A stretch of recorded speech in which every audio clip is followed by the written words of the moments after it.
8 জিলহজ থেকে হজের মূল আনুষ্ঠানিকতা শুরু। মিনায় অবস্থানের মধ্য দিয়েই শুরু হবে এই হজের আনুষ্ঠানিকতা। মিনায় জোহর, আসর, মাগরিব, এশা ও 9 তারিখ ফজরের নামাজ আদায় করতে হয়। রাসূলুল্লাহ সাল্লাল্লাহু আলাইহি ওয়াসাল্লাম মিনায় এই 5 ওয়াক্ত নামাজ আদায় করেছেন এবং এটাই হজের নিয়ম ও সুন্নাহ।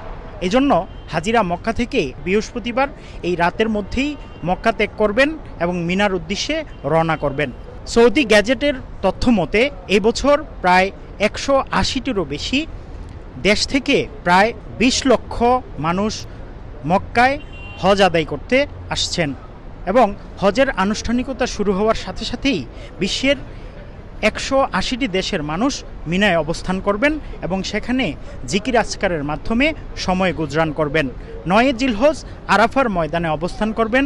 10, 11, 12 জিলহজ শয়তানকে পাথর মারার মধ্য দিয়ে হজের আনুষ্ঠানিকতার মোটামুটি কার্যক্রম শেষ করবেন এবং মক্কায় এসে তাওয়াফে জিয়ারা করবেন এবং এর মাধ্যমেই হজের আনুষ্ঠানিকতা শেষ হবে।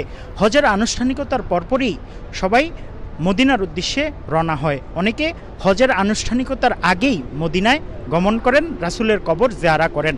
মক্কার তাপমাত্রা প্রায় 41 থেকে 43 সেলসিয়াস। এজন্য মক্কার ধর্ম মন্ত্রণালয় থেকে এবং বাংলাদেশেরও ধর্ম মন্ত্রণালয় থেকে হাজিদেরকে সতর্কতা স্বরূপ ছাতা ও সানগ্লাস ব্যবহারের নির্দেশনা দেওয়া হয়েছে।